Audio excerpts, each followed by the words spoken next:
10 اشتباهی که باعث میشه پوستمون آسیب ببینه. شاید نداریم توی روتین هر روزمون داریم انجامش بدیم. پس اگر به پوستتون اهمیت بدین تا آخر ویدیو با من همراه باشید. اولین اشتباه، شستن صورت با آب خیلی گرم.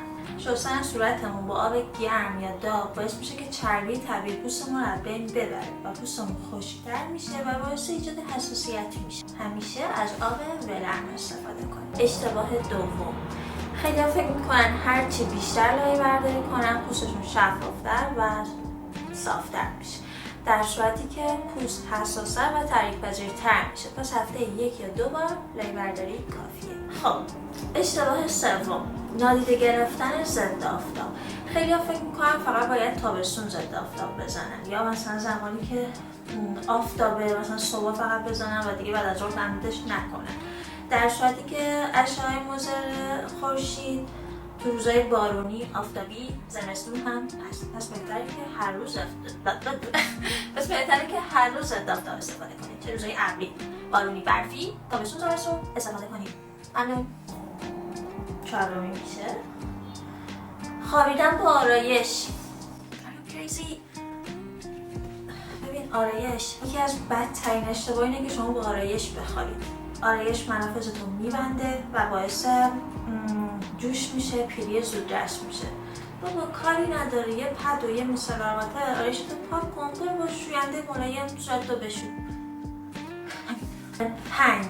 اشتباه پنجم، استفاده از محصولات خیلی قوی مثل رتینول، اسیدها که شما حالا با مشورت بلاگرها یا هر پیجی که میبینید اکتیو میخرید و طبق حالا گفته اون پیج خودتون سرخود استفاده میکنید، در صورتی که این اکتیوا رو باید از کم شروع کنید، از هفته 1 بار یا شاید بعضی از اکتیوا از ماهی 1 بار باید شروع کنید و زمان بدید پوستتون عادت کنه، بعد میتونید بیشترش کنید و بهتره که اکتیوا رو بدون مشورت با متخصص پوست، حالا پزشک، اسکین تراپیست استفاده نکنید. اینجا یه جوش داره.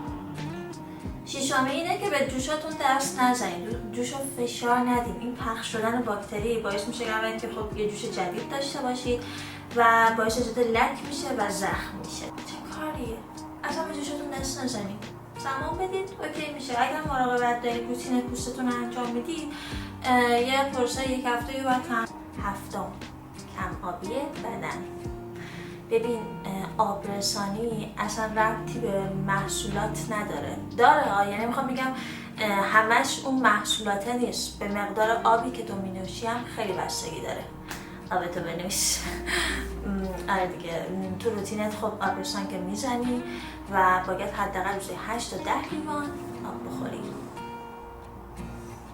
8. نادیده گرفتن دستا و گردن. به زمانی که شما روتین انجام میدید، حالا آبرسان میزنید یا بعد از حمام عادت دارید لوشن بزنید به دستاتون، بهتره که این مراقبت رو انجام بدید.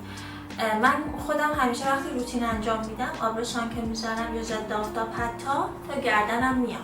شما فکر کنید این مراقبت رو انجام میدید، زمانشون میذارید، حالا سنتون که بره بالاتر میبینید پوستتون چقدر شفافه ولی گردن داره ایجاد لک شده یا داره چروکای ریز ایجاد میشه یا حتی دستتون. مراقبت از اینا رو فراموش نکنید. نه 9 10 نیستم.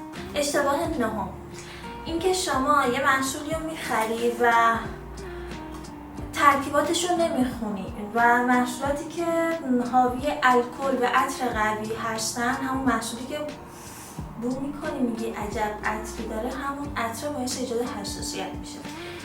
پس محصولاتی که حاوی الکل و عطر قوی هستن بهتره که نخرید. کلا واسه خرید هر محصول پوستی بهتره که ترکیباتش رو چک کنید. 10.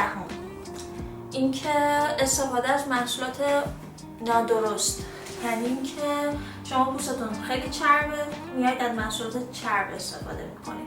بهتره که محصولاتی که میخرید فاقد چربی باشه یا معمولا نمیشه اویل فری.